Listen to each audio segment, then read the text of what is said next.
नमस्कार दोस्तों, जीएस आचार्य YouTube channel पर मैं मंगलदीप ओझा दिल्ली मुखर्जी नगर से आप लोगों का एक बार फिर स्वागत करता हूं।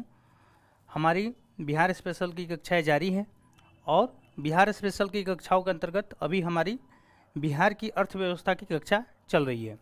बिहार की अर्थव्यवस्था की कक्षा के अंतर्गत हमने बिहार का बजट, बिहार की आर्थिक समीक्षा, बिहार के महत्वपूर्ण विकास योजनाएँ और बिहार में पाए जाने वाले महत्वपूर्ण खनिज संसाधन आदि टॉपिकों का डिस्कशन कर लिया है। आज हम एक नए टॉपिक पर डिस्कस करेंगे और यह टॉपिक है बिहार में उद्योग। तो आइए देखते हैं कि इस टॉपिक के अंतर्गत हमें किन किन बिंदुओं को पढ़ना है। के पढ़ने के अंतर्गत हम देखेंगे पहले कृषि आधारित उद्योग, ठीक है। और कृषि आधारित उद्योग में जो महत्वपूर्ण उद्योग हमारे होंगे वो वस्त्र उद्योग होगा। और वस्त्र उद्योग के अंतर्गत भी हम 3 वर्गों में इसे देखेंगे। एक तो सूती वस्त्र उद्योग होगा, दूसरा होगा रेशम, ठीक है, और एक जो है वो होगा ऊनी वस्त्र उद्योग। ऐसे तो एक और आता है कृत्रिम रेशा का, लेकिन हम यहाँ 3 ही चीज़ों को देखेंगे। उसके बाद हम देखेंगे फिर चीनी उद्योग के बारे में। उसके बाद हम देखेंगे चावल मिल, आटा मिल, ये सब, ठीक है। इसके बारे में थोड़ा बहुत बेसिक एक जानकारी, दाल मिल। उसके बाद हम देखेंगे जूट उद्योग, ये हमारा कृषि उद्योग के अंतर्गत इन सब चीज़ों को हम देखेंगे। आपको मैं बता दूं, यहाँ रेशम उद्योग को मैंने शामिल किया है। मूलतः यह वन पर आधारित उद्योगों के अंतर्गत आता है, किंतु हम चूंकि वस्त्र उद्योग को देखेंगे उसी समय इसको वहाँ पर हम शामिल कर लेंगे, ठीक है। अब वन आधारित उद्योग, वन आधारित उद्योगों के अंतर्गत हम देखेंगे कागज उद्योग, फिर देखेंगे आरा मिल या लकड़ी मिल, ठीक है, इन सब चीज़ों को। फिर हम देखेंगे रेलवे से संबंधित महत्वपूर्ण उद्योग जो बिहार में है, ठीक है। उसके बाद हम देखेंगे उर्वरक उद्योग, इसे हम रसायन उद्योग के अंतर्गत रख सकते हैं। उर्वरक उद्योग रसायन उद्योग के अंतर्गत आएगा। और हम देखेंगे फिर सीमेंट उद्योग, फिर हम देखेंगे खाद्य प्रसंस्करण से संबंधित उद्योग, खाद्य प्रसंस्करण से संबंधित उद्योग। फिर हम देखेंगे चमड़ा उद्योग और अंत में कुछ महत्वपूर्ण सरकार की नीतियाँ, संबंधित आयोग और संस्था। यह हमारा टॉपिक डिस्कशन का रूपरेखा है, ठीक है। आइए हम एक एक करके इसे देखते हैं। तो सबसे पहले हम स्टार्ट करेंगे वस्त्र उद्योग से। तो कृषि आधारित उद्योग और उसमें है हमारा पहला वस्त्र उद्योग।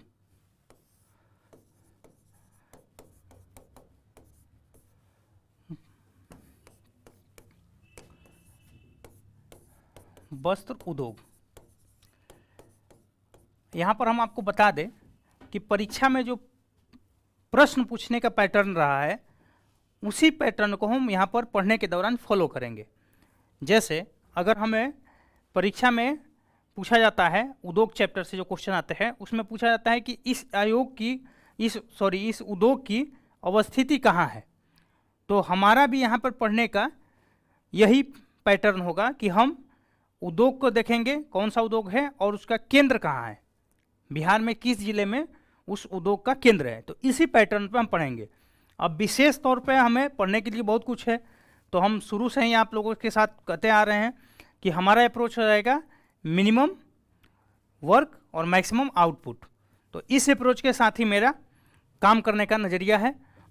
तो आइए देखते हैं वस्त्र उद्योग के अंतर्गत पहला हम कि सूती वस्त्र उद्योग जो है वो किन किन जगहों पे बिहार में केंद्रित है, यानी उसका केंद्र कहाँ है।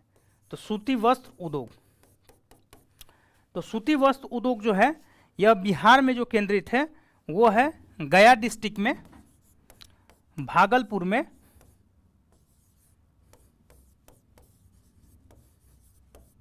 ठीक है, और आपका पटना में। और जगहों पे भी है, मुख्यतः यही कुछ केंद्र है, यह मुख्य केंद्र है। और जगहों पे भी है लेकिन ये मुख्य केंद्र है।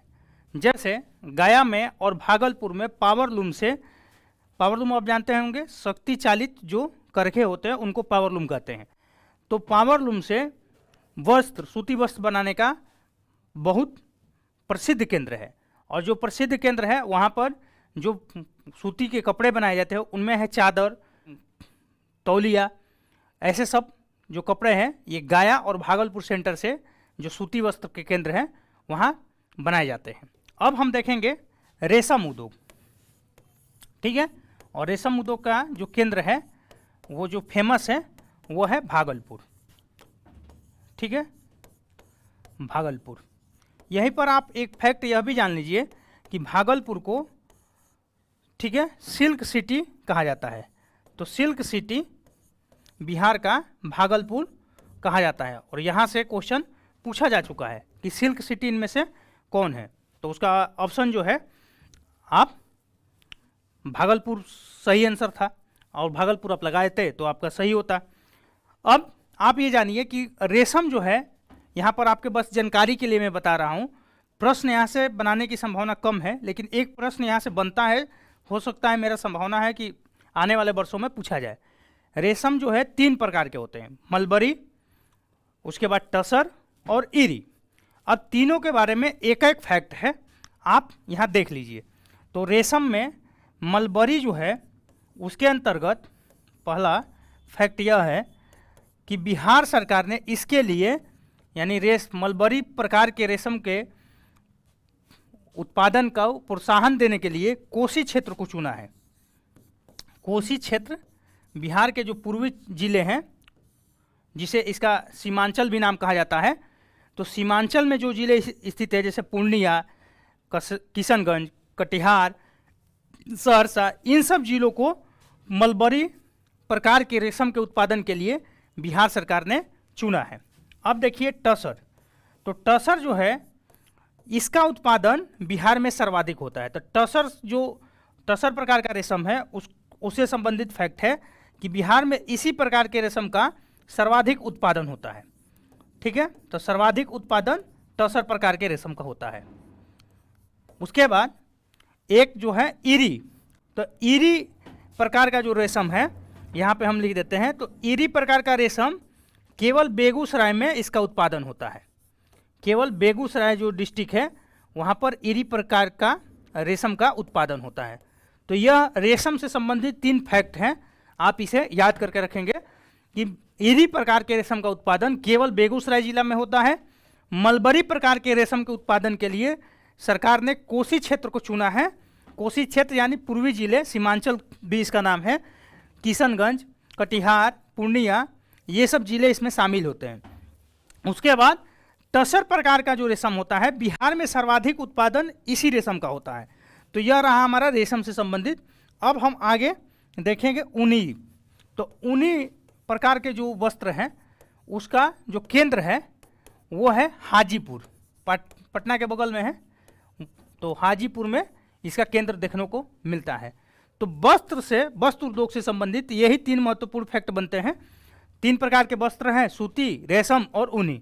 ऊनी जो है वो हाजीपुर में देखने को मिलता है, सूती गया, भागलपुर, पटना में, और रेशम जो है वो मुख्यतः भागलपुर और उससे संबंधित एरिया में भी, लेकिन मुख्य जो है वो भागलपुर में।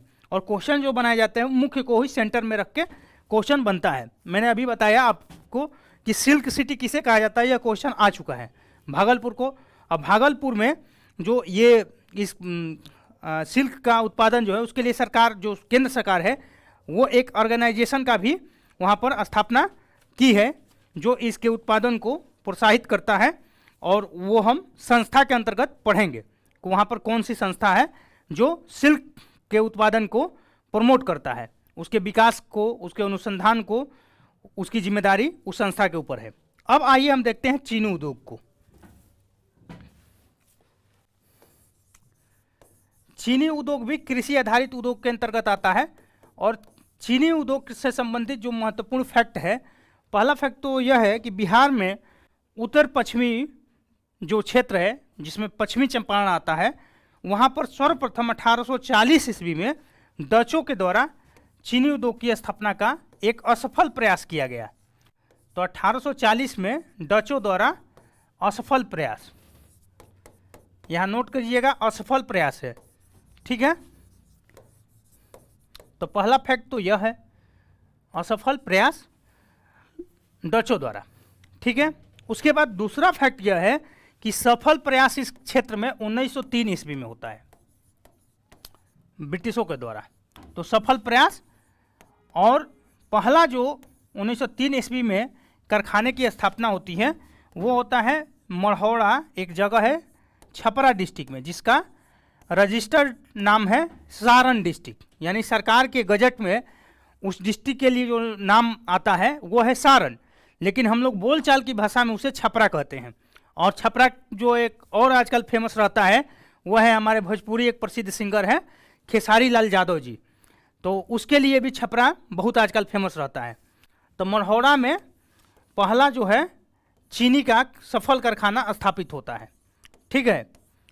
आगे हम पढ़ेंगे सारण में और सब भी उद्योग है, ठीक है। तो चीनी उद्योग के बारे में यह दो महत्वपूर्ण फैक्ट रहा।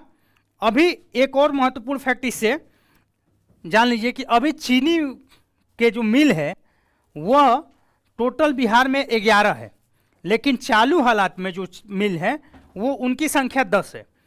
आप जैसा कि जानते होंगे कि एक समय में झारखंड बिहार का भाग था, और जब बिहार का भाग होता था तो माना जाता था कि छोटा नागपुर पठारी क्षेत्र जो है वो जर्मनी के रूर प्रदेश की तरह खनिज संपदा का समृद्ध इलाका है। इस कारण वहाँ पे धातु से संबंधित उद्योगों की बहुलता देखी गई। आप जमशेदपुर को ले लीजिए, बोकारो को ले लीजिए, उसके बाद आप रांची को ले लीजिए, कई ऐसे क्षेत्र हैं जहाँ पर बहुत धातु का उद्योग देखे गए।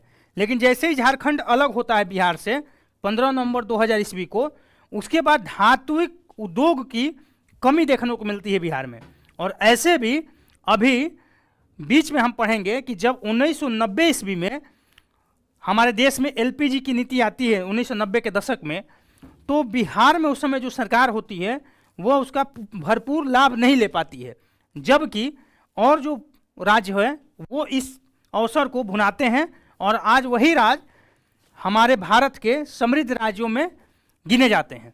भारत जो है, जैसा कि आप जानते होंगे, एक डाटा आता है अंकटाड का कि निवेश का कौन सा क्षेत्र है, और भारत में भी उसको एक संस्था देखती है। तो देखा गया है कि विदेशी निवेश का लगभग 80% जो है भारत के केवल 5 राज्यों में आ रहा है, और वो जो 5 राज्य हैं वो पूर्वी भारत के कोई भी राज्य उसमें शामिल नहीं है। और बिहार जबकि जनसंख्या में आप जानते होंगे कि 3rd नंबर पे आता है।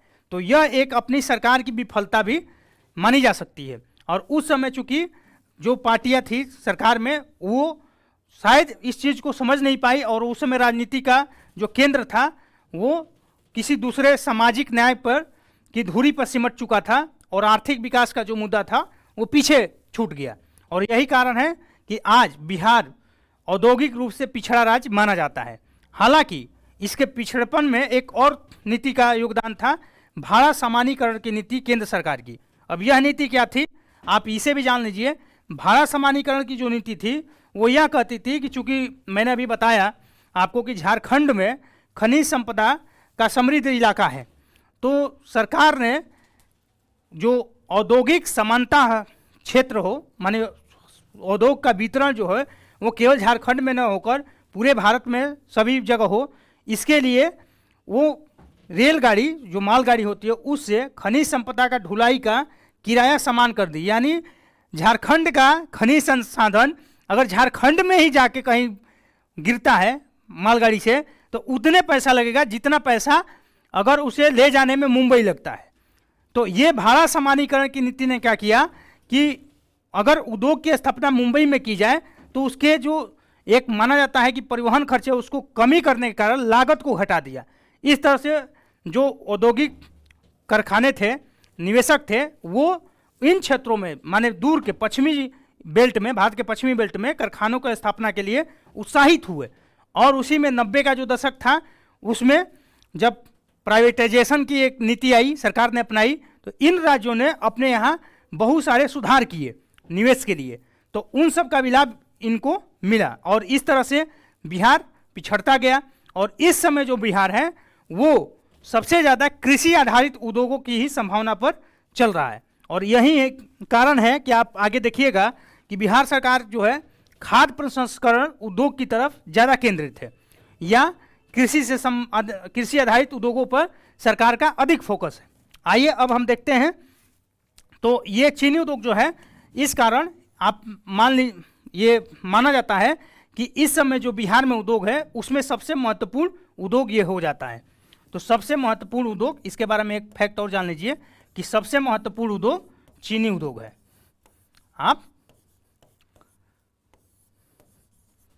सबसे महत्वपूर्ण उद्योग, तो अगर क्वेश्चन पूछा जाए आपसे कि सबसे महत्वपूर्ण उद्योग और ऑप्शन में चीनी उद्योग रहे तो आप इसे टिक करेंगे। अभी चीनी उद्योग का जो सबसे ज़्यादा प्रोडक्शन हो रहा है वो हसनपुर चीनी मिल से हो रहा है। तो आप एक फैक्ट यह भी जान लीजिए कि हसनपुर चीनी मिल सर्वाधिक उत्पादन कर रहा है, चीनी मिल। आइए अब आगे हम देखते हैं जूट उद्योग के बारे में।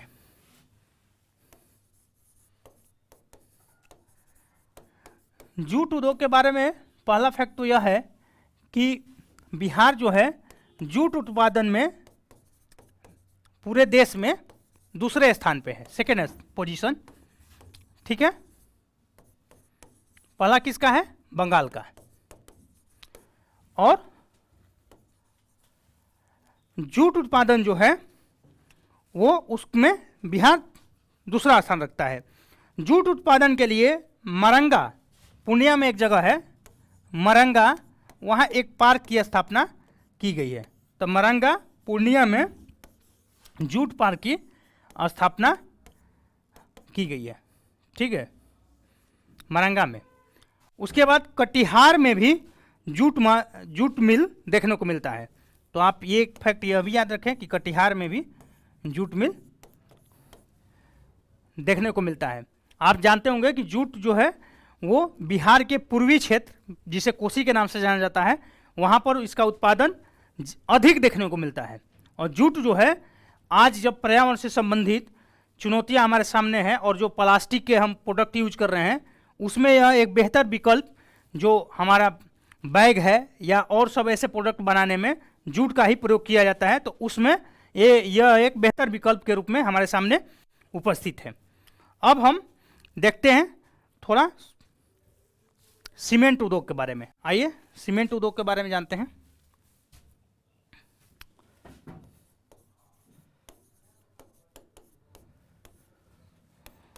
सीमेंट उद्योग के बारे में जो है उसका केंद्र जो है 2-3 जगह देखने को मिलता है। तो पहला तो जो सीमेंट उद्योग है वह है बंजारी में, और बंजारी में जो है वो पड़ता है रोहतास डिस्ट्रिक्ट में।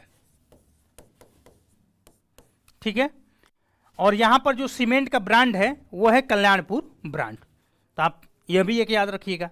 उसके बाद सीमेंट का जो एक और केंद्र है वह है औरंगाबाद। और औरंगाबाद जो है वहाँ पर जो जिस ब्रांड का प्रोडक्शन आजकल हो रहा है वो है, आप देखते होंगे आजकल, श्री सीमेंट। तो श्री सीमेंट का प्रोडक्शन जो है वो औरंगाबाद में देखने को मिल रहा है। और एक और सीमेंट का केंद्र है डालमिया नगर, लेकिन यह बंद हो गया है। ठीक है, यह भी रोहतास में है।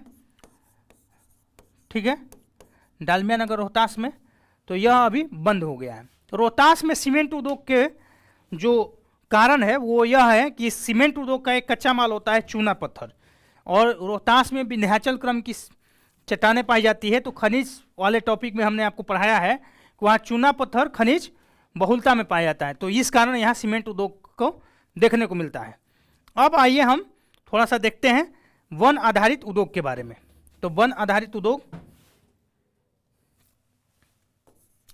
वन आधारित उद्योग, इसमें हम जो देखेंगे वो पहला होगा हमारा कागज उद्योग। कागज उद्योग जो है वो समस्तीपुर में, दरभंगा में लोकेटेड है। ठीक है, दरभंगा में अशोक पेपर मिल है, अशोक पेपर मिल, और समस्तीपुर में ठाकुर पेपर मिल है। तो समस्तीपुर में जो है वो है ठाकुर पेपर मिल।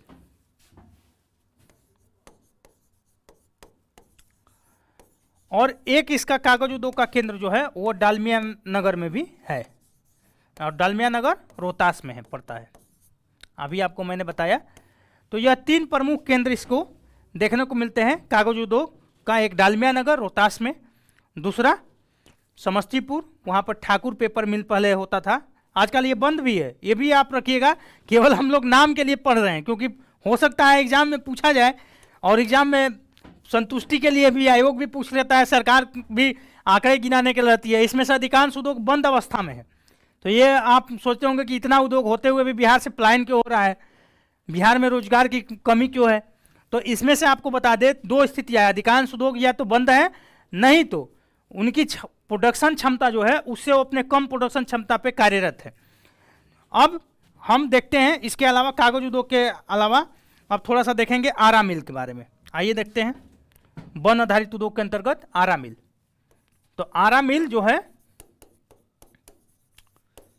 ठीक है, इसमें आरा मिल आप जानते होंगे कि जो हम फर्नीचर या भवन निर्माण हेतु लकड़ी का प्रयोग करते हैं, तो उसमें लकड़ी वन से जो काट के आती है उसको चिराई की जाती है, और चिराई के अलावा उसकी फिनिशिंग भी की जाती है, वो आरा मिल में ही संपादित होती है।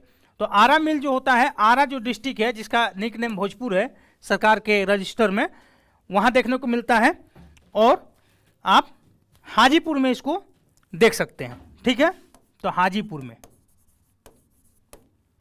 और हाजीपुर में यहीं पर आप एक नोट कर लीजिए कि प्लाईवुड उद्योग भी देखने को मिलता है इसी कारण।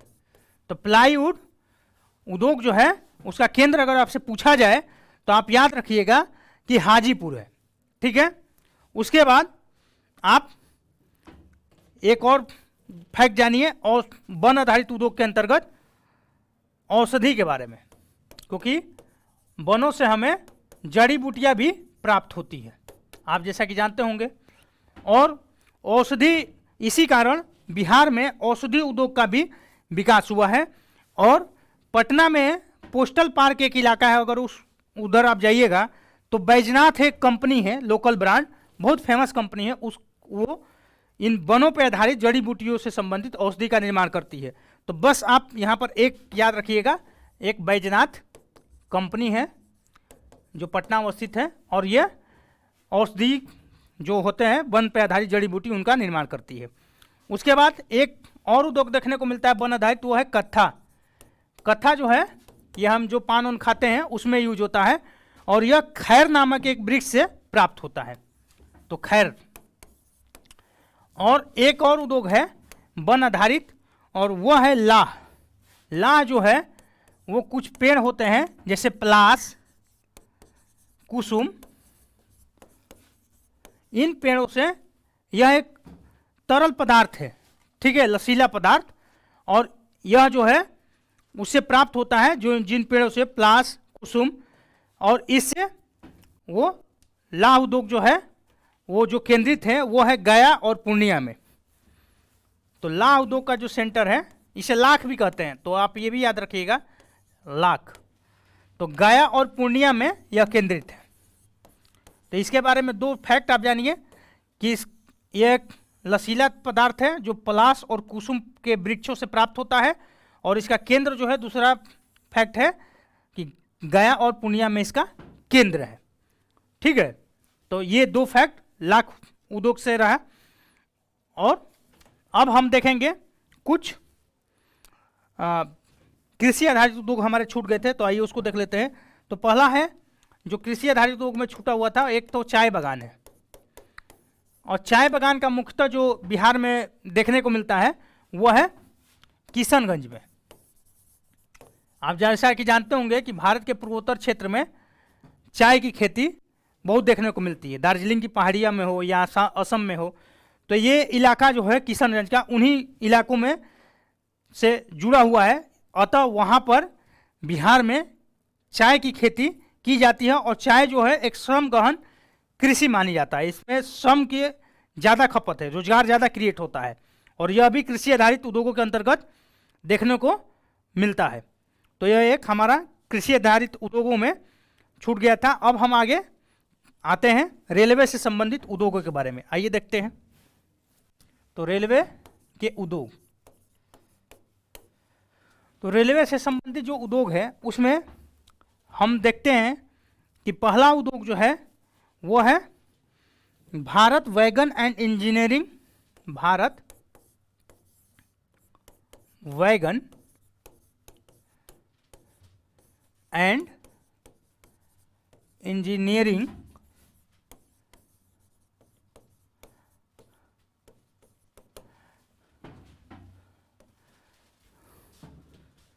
लिमिटेड।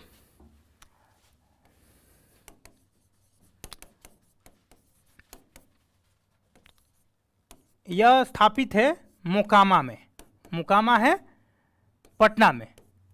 जब आप पटना किउल रेलखंड पे यात्रा करते हैं तो यह पटना का अंतिम छोर है, उसके बाद स्टार्ट हो जाता है दूसरा जिला।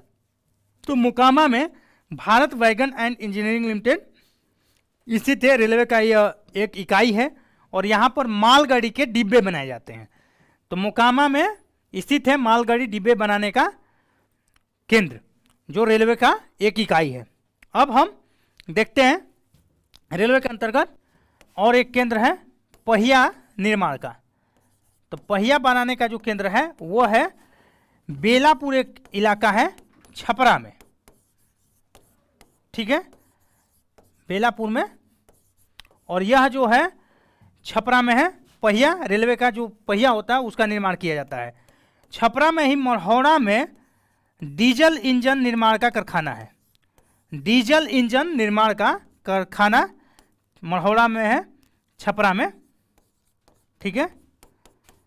डीजल इंजन यहाँ पे बनाया जाता है।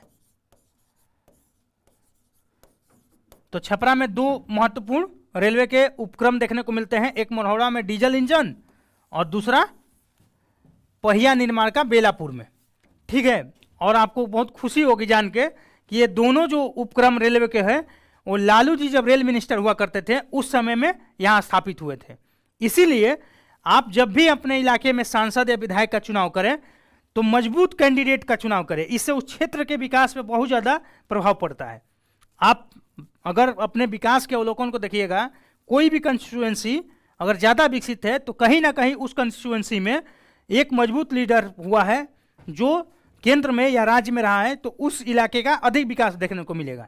जैसे इस समय बनारस का सबसे सर्वाधिक विकास हो रहा है, आप जाइएगा देखिएगा तो भाई हर एक डिपार्टमेंट वहाँ फोकस रहता है, चाहे भारत का रेलवे विभाग हो या रक्षा मंत्रालय का कोई इकाई वहाँ पर हो, हर एक डिपार्टमेंट वहाँ बनारस के लिए एक प्राथमिकता की सूची में बनारस रहता है।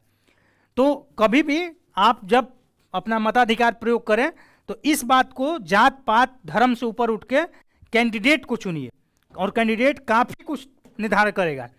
जब लालू जी रेल मिनिस्टर हुए थे 4 से 9 वाला जो टेन्योर था यूपीए 1 का, जिस समय मनमोहन जी प्रधानमंत्री थे, उसमें तो उन्होंने ये दो कारखानों को छपरा में स्थापित करवाया। और क्यों करवाया छपरा में, तो आप जानते होंगे कि उनका कंस्टिट्यूएंसी है ये छपरा। छपरा जो है वहाँ से वो चुनाव लड़ते थे और छपरा से वो जीत के आते थे। और एक कंस्टिट्यूएंसी और है उनका मधेपुरा, वहाँ भी उन्होंने एक कारखाना उसी कार्यकाल में दिया रेलवे का। अभी हम देख लेते हैं विद्युत इंजन निर्माण का कारखाना, विद्युत इंजन निर्माण का कारखाना यह है मधेपुरा में, ठीक है। तो मधेपुरा में विद्युत इंजन निर्माण का कारखाना, ये भी लालू प्रसाद जी, जो श्री लालू प्रसाद जी के द्वारा दिया गया कारखाना था, और इसका निर्माण भी उन्हीं के मंत्रित्व काल में रेल मिनिस्ट्री के कार्यकाल में हुआ, विद्युत इंजन कारखाना का मधेपुरा में। और मधेपुरा से भी वो प्रतिनिधित्व कर चुके हैं, ठीक है। तो रेलवे के ये कुछ प्रमुख उपक्रम हैं। अब आगे हम देखते हैं कुछ एक दो और। तो रेलवे का एक वर्कशॉप है जमालपुर में। तो रेलवे का वर्कशॉप जमालपुर में, और जमालपुर जो पड़ता है वो मुंगेर क्षेत्र में पड़ता है, मुंगेर जिला में। जमालपुर में मुंगेर में यहाँ मरम्मत का काम होता है। वर्कशॉप का मतलब मरम्मत का काम। तो रेलवे इंजन का जो है वह यहाँ पर मरम्मत होता है जमालपुर में। एक और है वर्कशॉप हरनौत में। हरनौत में वर्कशॉप की स्थापना रेल मिनिस्टर जब नीतीश जी थे उस समय हुआ था। हरनौत नालंदा में पड़ता है। तो हरनौत में वर्कशॉप की स्थापना नीतीश जी के समय में हुआ और यह है नालंदा में। यहाँ पर जो रेलवे के कोच होते हैं उनकी मरम्मत होती है। ठीक है, तो हरनौत में भी एक वर्कशॉप है, उसमें वहाँ पर रेलवे कोच का मेंटेनेंस होता है और यह नालंदा डिस्ट्रिक्ट में पड़ता है। अब यहीं पर एक परिवहन से चूंकि ये जुड़ता है तो एक और फैक्ट जान लीजिए कि बिहार में स्कूटर फैक्ट्री है और वो जो है स्कूटर फैक्ट्री वो है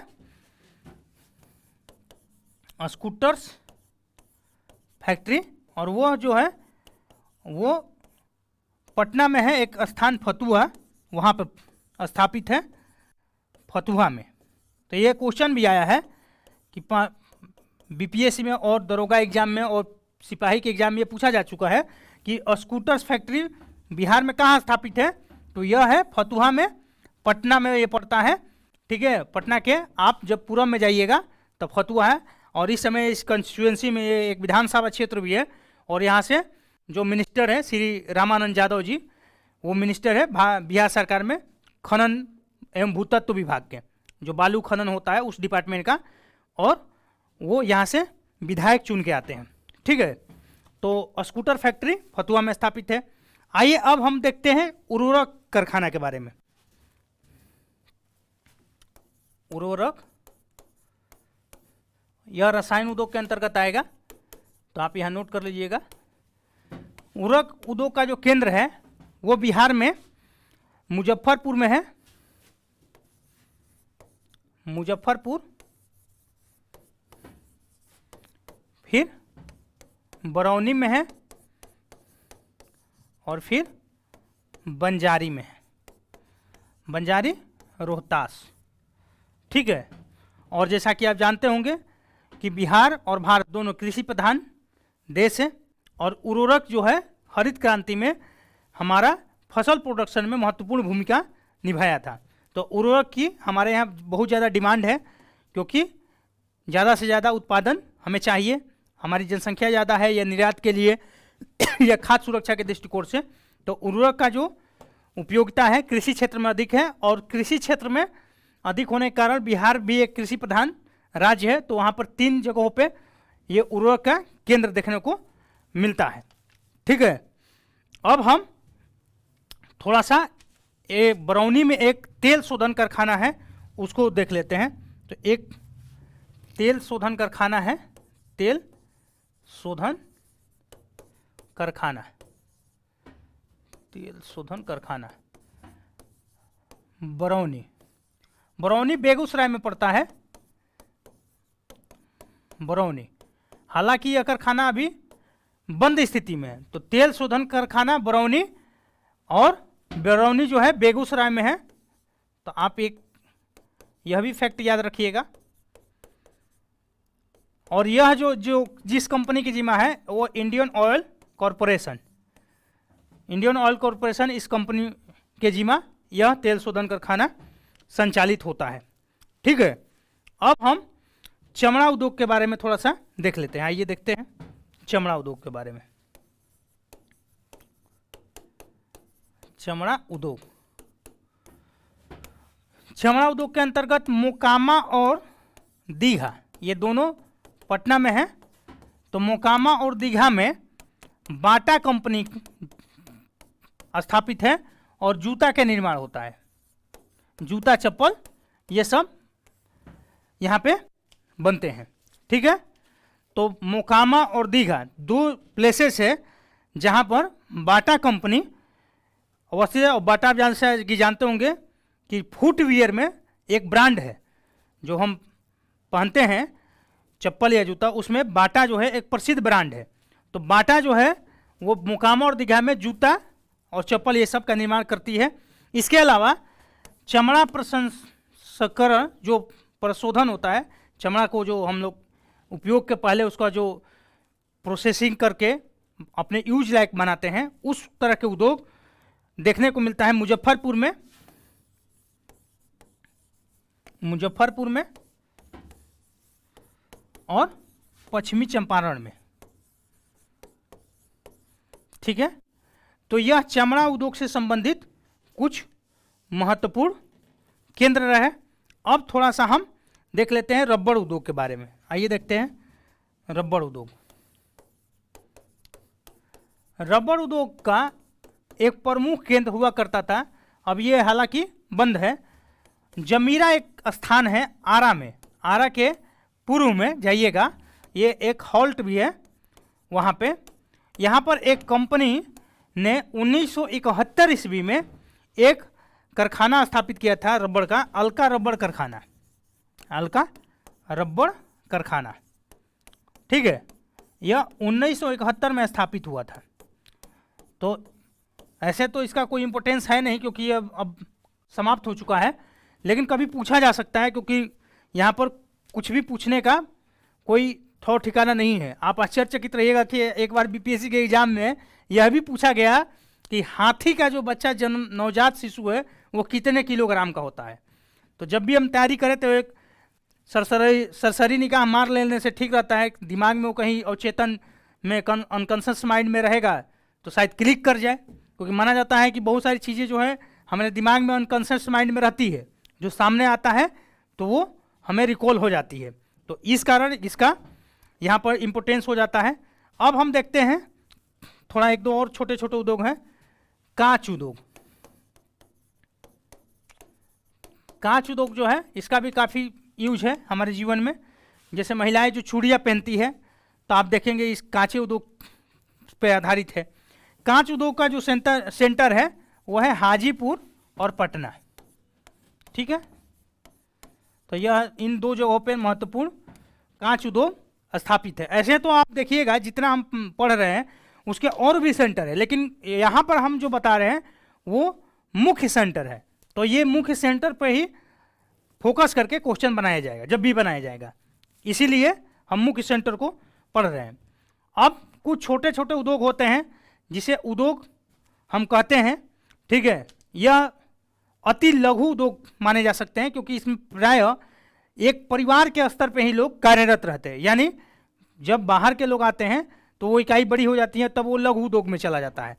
और उद्योग का तो ऐसे परिभाषा जो दिया जाता है उसमें कहा गया है कि यदि 10 लोग किसी शक्ति चालित संयंत्र में काम कर रहे हैं या शक्ति चालित संयंत्र के माध्यम से कोई प्रोडक्शन कर रहे हैं तो उद्योग के अंतर्गत आएगा। अन्यथा अपने हाथों से अगर काम करने वाले 20 लोग की कोई इकाई हो तो उसे उद्योग माना जाएगा। तो दो परिभाषाएं आती है, अगर 20 लोग अगर हाथ से ही कोई काम करे तो एक उद्योग होगा, अन्यथा अगर शक्ति यानी मशीन की सहायता से काम किया जाए तो उसमें 10 लोग अगर हैं तो उसे उद्योग माना जाएगा।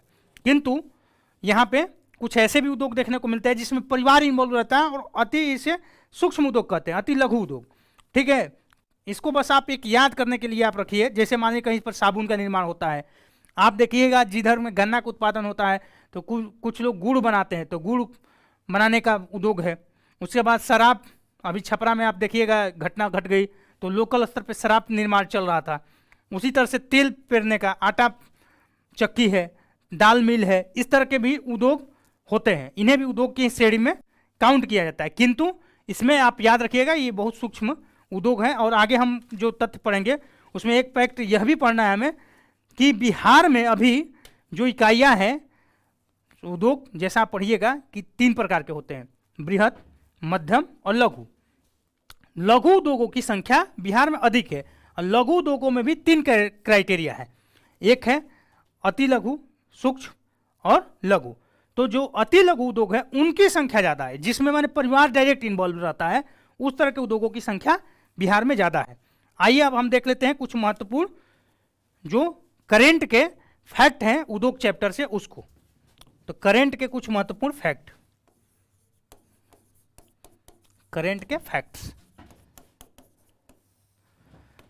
तो बजट में हमने आपको पढ़ाया था कि बिहार सरकार ने निर्णय लिया है कि औद्योगिक विकास के लिए 7 औद्योगिक पार्कों की स्थापना की जाएगी। तो 7 औद्योगिक पार्कों का स्थापना का बजट में इस बार निर्णय है, जिसमें से कुछ अगर हम एग्जाम्पल आपको देना चाहें तो एक मुजफ्फरपुर में जगह है मोतीपुर, वहाँ पर पहले चीनी मिल हुआ करता था, वो बंद है और वहाँ पर काफ़ी जाइएगा देखिएगा बहुत बड़ा प्लेस है। उस प्लेस पे सरकार ने फूड जो है मेगा पार्क स्थापित करने का निर्णय लिया है। तो मोतीपुर में फूड मेगा पार्क हो गया। बेतिया में उसी तरह से टेक्सटाइल पार्क की स्थापना का वहाँ पर सरकार का डिसीजन है। उसके बाद आप उसी तरह से बेगूसराय में जाइएगा तो इलेक्ट्रॉनिक्स क्लस्टर बनाने की सरकार की योजना है। तो इस तरह से जो है, फिर गया में है। तो इस तरह से 7 जगहों पे बिहार के अलग अलग 7 औद्योगिक क्षेत्र बनाए जाएंगे, जहाँ पर एक कोई मुख्य उद्योग होगा, उसके सहायक इकाइयाँ होंगी और इस तरह से एक औद्योगिक संकुल टाइप का निर्माण होगा। तो पहला तो ये एक है। दूसरा है कि अभी बिहार सरकार को MSME जो मिडिल स्मॉल और माइक्रो इंटरप्राइजेज होते हैं, इसमें केंद्र से दूसरा अवार्ड मिला है, माने सेकंड पोजीशन पर अच्छा काम करने के लिए। तो एक हमारे लिए खुशी की बात है। और इसके पहले आप देखिएगा कि जो भाजपा और जदयू गठबंधन नीति सरकार थी, उसमें उद्योग मंत्री थे शाहनवाज हुसैन जी, और उन्होंने काफ़ी अच्छा प्रयास इस दिशा में अपने टाइम में वो कर रहे थे। और इस कारण एक समय बिहार औद्योगिक निवेश के दृष्टिकोण से काफ़ी अच्छा प्लेस हो गया था और काफ़ी वहाँ पर निवेशक पहुँचने लगे थे। तो अभी देखिए, अभी महासेठ जी बने हैं इस उद्योग मिनिस्टर, तो देखिए उनका क्या रहता है। अभी कुछ कहा नहीं जा सकता है, अभी तो बहुत 2-3 महीने हुए। तो बीजेपी ने एक ये अच्छी पहल की थी, काफ़ी वो मुंबई जाते थे, जगह जगह इन्वेस्टर से मिलना और उनको कन्विंस करना बिहार में इन्वेस्टमेंट के लिए। तो आप देखिएगा MSME सेक्टर के लिए बिहार को सेकेंड पोजीशन मिला है, ठीक है, अवार्ड मिला है केंद्र से। इसमें पहला पोजीशन उड़ीसा का रहा है, ठीक है। अब एक और नया फैक्ट यह है कि बिहार सरकार ने इसी साल नई वस्त्र एवं चर्म नीति लागू की है। तो क्वेश्चन आपसे पूछा जा सकता है कि यह नीति कब लागू हुई या कौन सी नीति 2022 में लागू हुई। तो दोनों प्रकार से पूछा जा सकता है क्वेश्चन कि कौन सी नीति इस वर्ष यानी 2022 में लागू हुई, या 2000 नई वस्त्र चर्म उद्योग नीति किस वर्ष लागू हुई। तो ये आप एक फैक्ट उद्योग प्रोत्साहन नीति है, ठीक है। तो इसे आप याद रखिएगा, नई वस्त्र एवं चर्म उद्योग प्रोत्साहन नीति 2022 में लागू की गई है। इसी प्रकार से एक और फैक्ट आप याद रखिएगा कि पूर्णिया में इसी साल 30 अप्रैल को इथेनॉल प्लांट का उद्घाटन हुआ है। इथेनॉल प्लांट का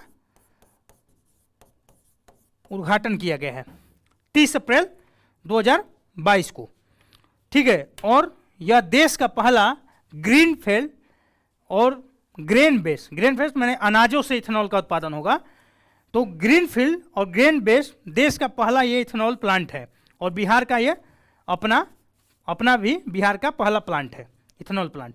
तो यह कुछ करंट बेस फैक्ट रहे। एक और है करंट बेस फैक्ट, आप यहाँ लिख लीजिए। एक ITC कंपनी है, जानते होंगे, यह जो कंज्यूमर प्रोडक्ट्स बनाती है, यह मुंगेर में एक बहुत बड़ा दुग्ध संयंत्र स्थापित करने का इन्होंने निर्णय लिया है मुंगेर में। तो हो सकता है क्वेश्चन बनाया जाए, मिल्क इकाई एक ये स्थापित करेगी मुंगेर में, ठीक है। तो यह कुछ उद्योग चैप्टर से करंट के फैक्टर है। अब हम आगे देखेंगे कुछ महत्वपूर्ण संस्थाओं को। आइए देखते हैं महत्वपूर्ण संस्थाएं,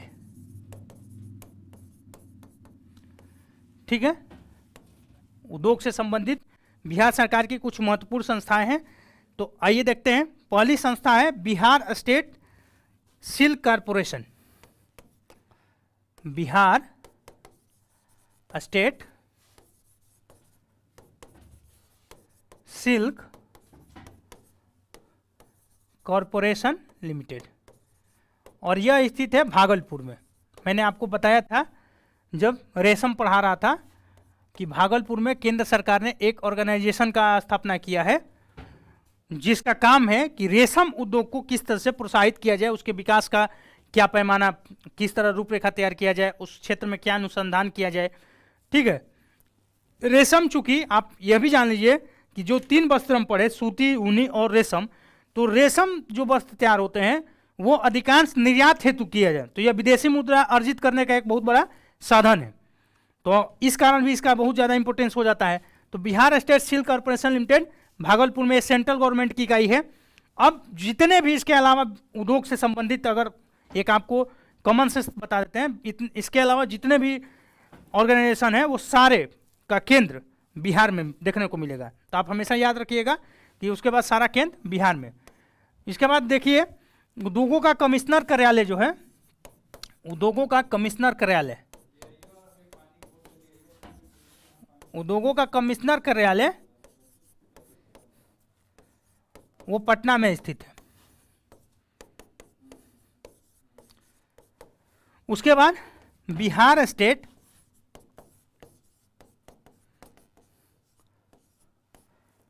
एक्सपोर्ट यानी निर्यात,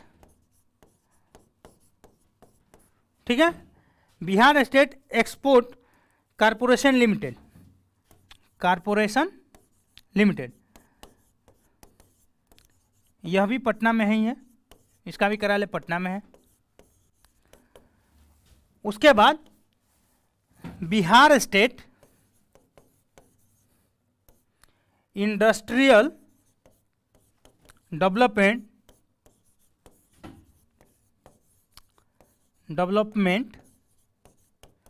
कॉर्पोरेशन लिमिटेड, इसका भी कार्यालय पटना में ही है।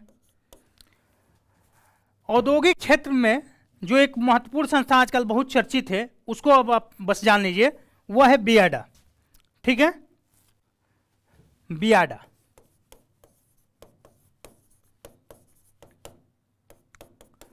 बियाडा जो है इसका फुल फॉर्म है बिहार औद्योगिक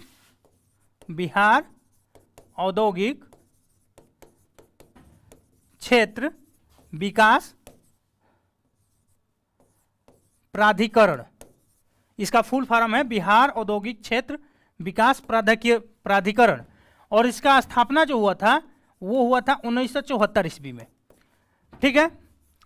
इसका जो प्रमुख कार्य है वो है जो उद्योग स्थापना के लिए लैंड चाहिए, वो इसके लिए वो भूमि बैंक का निर्माण करती है, यानी पहले से किसानों से सहमति के द्वारा वो मुआवजा देकर भूमि रखती है अपने पास, और उसी पे उद्योग, अगर कोई भी उद्योग स्थापित करना चाहे तो उसको ऑफर करती है। तो ये इसका काम है भूमि अधिग्रहण, मेन काम इसका है उद्योग की स्थापना के लिए भूमि अधिग्रहण।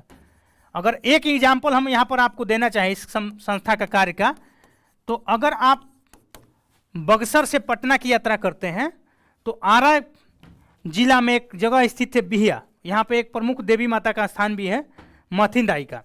वहाँ पर इसके द्वारा उस महथिनदाई के मंदिर के बगल में ही बहुत सारा जमीन अधिग्रहित किया गया, वहाँ पे छोटे छोटे कई उद्योग स्थापित हुए हैं। तो कभी आप उसका अवलोकन कीजिएगा, यहाँ पे बियाडा। इसी तरह से और जगहों पे भी इसके द्वारा जमीन अधिग्रहण किया गया है जहाँ पे उद्योग की स्थापना की गई है। अब बिहार का बियाडा का जो है वो 4 क्षेत्रीय कार्यालय है, आप बस याद रखिएगा। तो एक तो आप स्वाभाविक है कि पटना में होगा, आप गेस कर सकते हैं, और उसके अलावा जो बिहार के जो मुख्य औद्योगिक केंद्र है आप गेस करके कॉमन सेंस से लगा सकते हैं। अच्छा, कुछ क्वेश्चन जो होते हैं पढ़ के नहीं होते हैं, आप कभी भी कॉमन सेंस करिएगा तो वही आप सही कर सकते हैं। जैसा अब निगेटिव मार्किंग आ गया है, अब निगेटिव मार्किंग में आप, ये संभव ही नहीं है किसी भी स्टूडेंट के लिए जो सेलेक्ट होगा उसके लिए भी, को जितना क्वेश्चन 100 अगर सही किया है तो 100 क्वेश्चन जानता रहा था। बहुत सारे क्वेश्चन गेस करने पड़ते हैं और आपको गेस करने पड़ेंगे, और गेस करने के लिए आपको कॉमन सेंस और जो याद हुआ इस तरह के आधारों पे अपना गेस करके आप सही क्वेश्चन तक पहुंचते हैं। तो कॉमन सेंस करिए कि मान लीजिए किसी तरह से छोटा छोटा जिला शिवहर, अरवल और अररिया, ये तो उद्योग केंद्र है नहीं, तो वहाँ पे इसका कार्यालय तो होगा नहीं। तो इसके जो क्षेत्रीय कार्यालय है तो एक तो पटना में है, उसके बाद है भागलपुर में, फिर एक मुजफ्फरपुर में है। मुजफ्फरपुर उत्तरी बिहार का एक महत्वपूर्ण जिला है, और जैसा कि आप जानते होंगे, और चूँकि नेपाल से इसका कनेक्शन होने के कारण ये और ज़्यादा विकास वाला जिला है, बहुत ज़्यादा इसका विकास हुआ है।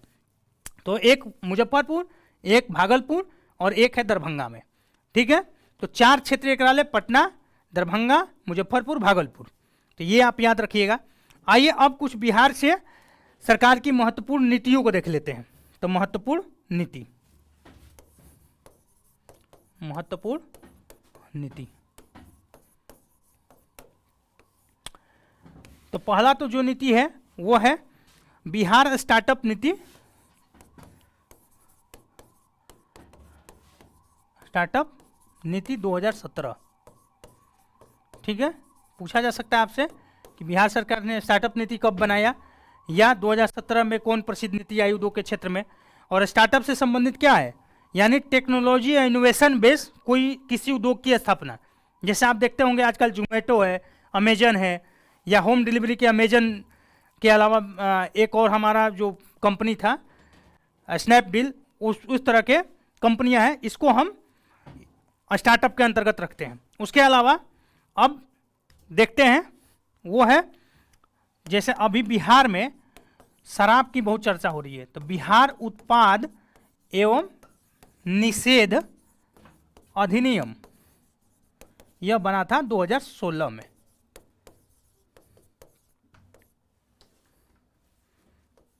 तो आप याद रखिएगा, क्योंकि इसकी भी काफ़ी चर्चा हो रही है। आप शराब की घटनाएं से मौत की घटनाएं बीच बीच में आती रहती हैं, या इस तरह का क्वेश्चन आया भी था प्रहार से संबंधित 67 बीपीएससी में, प्रहार अभियान किससे संबंधित है, तो शराब की जो घटना हुई थी उस समय बिहार पुलिस ने चलाया था, तो उससे रिलेटेड पूछा गया था। तो बिहार उत्पाद एवं निषेध अधिनियम 2016 में आया था। एक और बिहार से संबंधित महत्वपूर्ण इसकी नीति है विशेष भूमि आवंटन। विशेष भूमि आवंटन और माफी नीति 2020।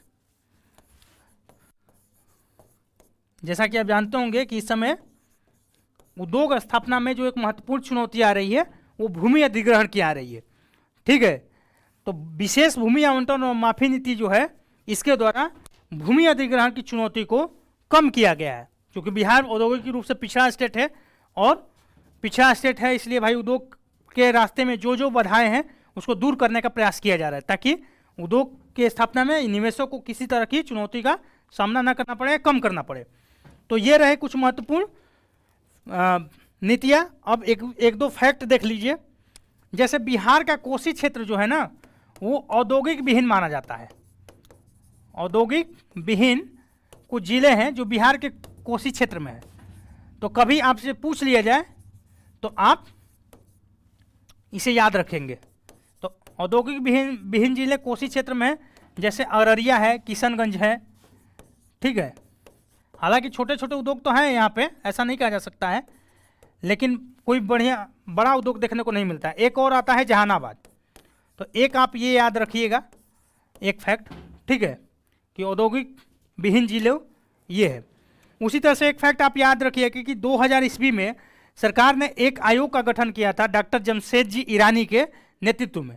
तो 2000 में डॉक्टर जमशेदजी ईरानी के नेतृत्व में औद्योगिक विकास के हेतु सुझाव देने के लिए एक आयोग गठित हुआ था।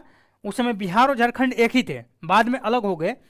तो उस आयोग का नाम था बिहार औद्योगिक आयोग, और उसका अध्यक्ष थे डॉक्टर जमशेदजी ईरानी।